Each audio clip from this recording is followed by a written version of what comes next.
Hi అండి. అందరికీ నమస్కారం. నేను మీ వినోద్. రీతూ చౌదరికి ప్రధాన కారణం ఎలిమినేట్ అవ్వడానికి. టాస్కుల పరంగా రీతూ చౌదరికి తిరుగులేదు. ఏ టాస్క్ ఇచ్చినా బెస్ట్ ఇస్తూ వచ్చింది. ఫస్ట్ ఫైనలిస్ట్ టాస్కుల్లో కూడా టాప్ 2 వరకు వచ్చింది. అయితే ఈ టాస్కులు జరిగిన తీరు, రీతూ బిహేవియర్ ఇవన్నీ జనం గమనిస్తూ ఉన్నారు కాబట్టి ఆట ఒక్కటే టాస్కులు గెలవడం మాత్రమే కాదు, బిహేవియర్ కూడా ముఖ్యమని రీతూ ఎలిమినేషన్‌తో తేలిపోయింది. అంతా బాగానే ఉంది కానీ రీతు ఎలిమినేట్ అయ్యిందంటే డెమన్ పవన్ పరిస్థితి ఏంది? వి విరహ వేదన తట్టుకోలేక ఏదైనా చేసుకున్నా చేసుకోవచ్చు.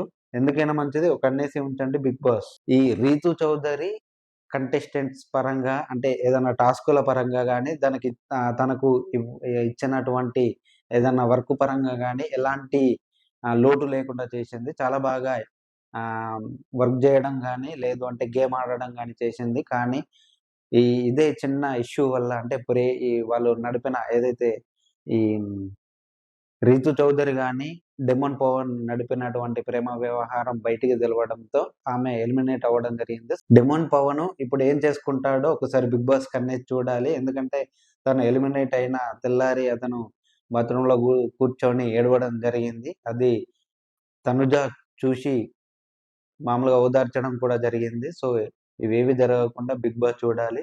ఏది ఏమైనప్పటికీ కూడా 'బిగ్ బాస్' టీఆర్‌పీ కోసం ఇలాంటివి పెట్టడమే తప్పు. అయినప్పటికీ 'బిగ్ బాస్' కోసం ఇద్దరిని కలపడం, ఇద్దరిని విడదీయడం, ఇద్దరి మధ్యలో గొడవ పెట్టడం ఇది చాలా రకమైనటువంటి తప్పు.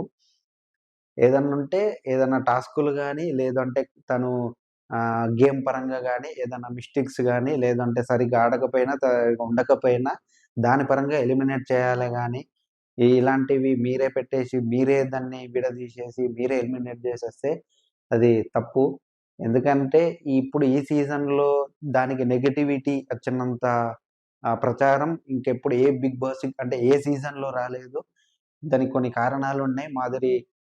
దివ్వల మాధురి గావచ్చు, లేదు అంటే ఇంకొకరు గావచ్చు. సో, ఇదే పరంగా అప్పుడు కొనసాగితే 'బిగ్ బాస్' టీఆర్‌పీ తగ్గిపోతుందని వాళ్ళిద్దరిని అంటే ఎల్లగొట్టడం జరిగింది. అంటే ఎలిమినేట్ చేయడం జరిగింది. ఏదైనా 'బిగ్ బాస్' టీఆర్‌పీ కోసం ఏదైనా జేస్తది. ఎంతకైనా తెగిస్తది అనేది ఇప్పటికి మనకు క్లారిటీ వచ్చేసింది. సో, ఇప్పటికైనా 'బిగ్ బాస్‌ని' చూడడం మానేసి వేరే ఏదన్నా ప్రోగ్రామ్స్ గాని ఏదన్నా చూస్తే బావుంటుంది. 'బిగ్ బాస్‌ను' మనం ఎంత అవాయిడ్ జేస్తే అంత మనకే మంచిది. ఎందుకంటే దానికి అడిక్ట్ అయిపోతే మనం దాని నుండి బయటికి రావడం నాట్ పాసిబుల్.